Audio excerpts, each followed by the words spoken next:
Welcome to the Horror Hour, where your darkest fears come to life. Each episode delves into spine-chilling tales, eerie phenomena, and the unsettling unknown. Join me as we explore the stories that make your skin crawl and your imagination race. Turn down the lights and let the horror begin.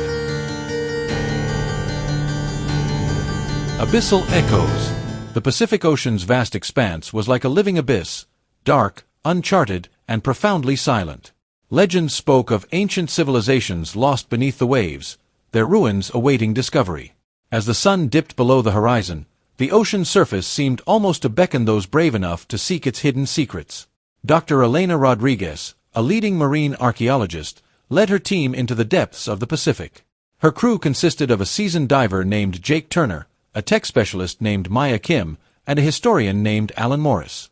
Their mission was clear: to uncover remnants of ancient civilizations swallowed by the sea millennia ago. Their state-of-the-art submersible, the Orpheus, descended into the abyss, the murky water gradually giving way to an eerie silhouette of what appeared to be stone structures. The team's excitement surged as they prepared for the first dive into these submerged ruins. The ruins were astonishing, a sprawling cityscape of ancient architecture. Towering columns and intricate carvings hinted at a sophisticated society long forgotten. But as the divers ventured deeper, something felt off. Statues seemed almost too lifelike, their expressions eerily detailed. Jake took the lead, examining what they initially thought were stone figures. But as he brushed off layers of sediment, he noticed a chilling detail: eyes that seemed to follow his movements. It wasn't long before the truth revealed itself. As Maya was documenting a particularly ornate statue, it moved. Her scream pierced the water as the figure lunged at her, and Jake's frantic attempts to save her were in vain. The team realized, too late, that these were not statues but the spirits of the ancient people, trapped in their watery grave. One by one, the team members were overwhelmed by the vengeful apparitions.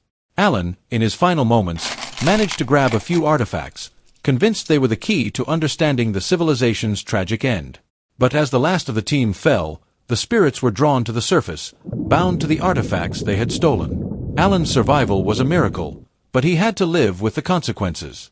Back at his residence, he began to notice subtle disturbances: flickering lights, cold spots, and whispers that seemed to come from nowhere. As days turned into weeks, the hauntings escalated into relentless torment. The spirits were not content to linger in his home. They moved objects, created chilling drafts, and appeared as shadowy figures in the corners of his vision. Alan's once orderly life unraveled into chaos as he became consumed by fear and paranoia. Determined to escape the haunting, Alan sought help from experts in paranormal phenomena, but nothing seemed to work. He became increasingly isolated, obsessed with the artifacts he had brought back. Each piece seemed to be a focal point for the spirit's anger.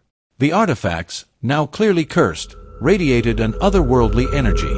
Alan's every attempt to get rid of them failed, as they always seemed to find their way back to his home. In a desperate bid to end the torment, Alan decided to return the artifacts to the underwater ruins, hoping to appease the spirits. He ventured back to the site alone, guided by the haunting memories of his lost colleagues. As he descended into the ruins once more, the spirits awaited him. The ruins were no longer the tranquil city of discovery but a nightmarish labyrinth of shadows and despair. The spirits' rage was palpable as they converged on Alan, their mournful wails echoing through the water.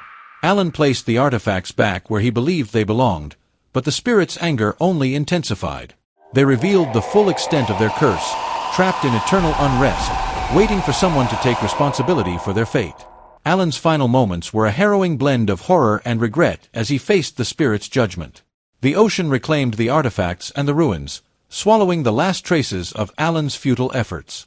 The Orpheus was eventually found, abandoned and drifting, its last mission left incomplete. The spirits continued their vigil, waiting for the next soul to trespass into their domain. The Pacific remained a vast, mysterious graveyard, its depths holding secrets that should never be disturbed.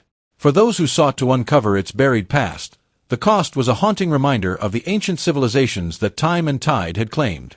And in the silence of the ocean's abyss, the whispers of the lost continued to echo.